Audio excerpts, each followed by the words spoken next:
Well, hey, how are you? It's a nice day. Not like yesterday when I tried to film this. It was brutally freezing. So, what I want to talk about today is self-driving cars. Many of you, myself included, have probably been in a friend's car or maybe even your car have standard safety features now, like the lane tracing where the car can follow the lanes, the radar cruise control where it'll pace itself based on how fast the person in front of you is going.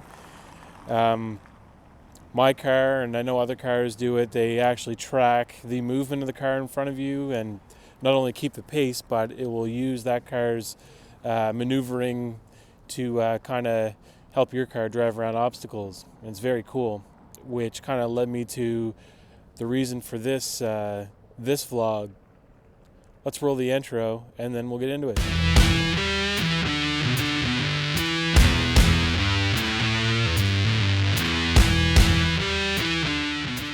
So my name's Jeremy. For any of you who don't know me, I'm a YouTuber wannabe, I guess, a vlogger from Nova Scotia, based out of Truro in Nova Scotia. Welcome to my channel if you're new to it. So I was walking downtown the other day and I noticed one of those Tesla electric cars parked on the side of the road, and it got me thinking self-driving cars and how they would get around a place like a small rural area, smaller towns like this one that I live in Truro. So I did some research and I looked into it, and in bigger cities like in Los Angeles, they actually have sophisticated 3D maps that are made to help the cars navigate. We don't really have those type of options in every city, so they have to rely on things like sensors that will be placed in signs and in the roads to communicate with the cars. Plus, it's going to be more on the car to do the navigation. So right now we have GPS and things like the lane tracing assist and tracking the vehicle in front of you.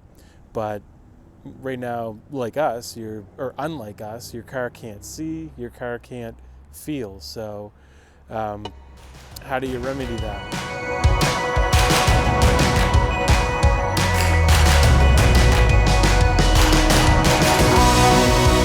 I'm so strong, not invincible. Oh, good. I'm trying to make more space for you. I've cleared up my second room. I'm laying out on my. What I found was, in the auto industry, they've coined the term V2X. That means vehicle to, I guess, a bunch of different things. Let me clarify. For instance, V2I and V2V are all part of V2X. V2I stands for vehicle to infrastructure, meaning your vehicle will communicate with the infrastructure. The county, whoever, will actually have to install sensors in different parts of the infrastructure, like the road signs and different parts of the road, to communicate with your car and help it navigate. The V2V stands for vehicle to vehicle, and that you've probably heard of 5G. One of the big things with 5G is the ability for the cars to communicate what their intentions are and road conditions, accidents with each other, and help your car that you're driving make its decisions based on that data.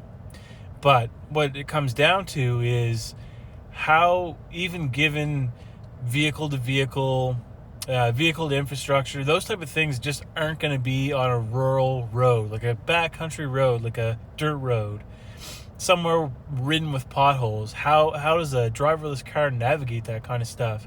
And this is how.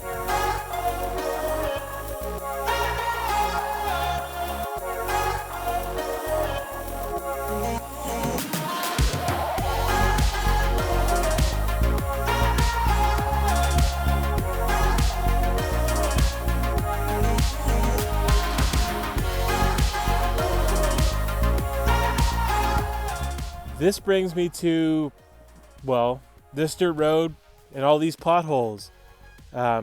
I know this doesn't explain how it's going to work, but it does make you think, how would one of these cars navigate in an area like this?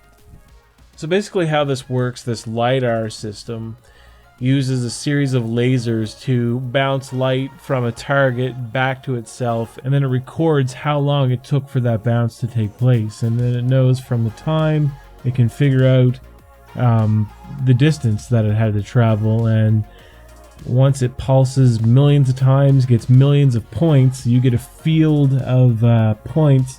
I don't know if you can see it that well on my screen, but as I start to pull back, you can see these little tiny fine points that look like sand.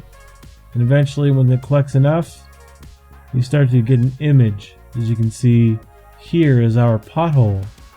And it'll get even more sophisticated.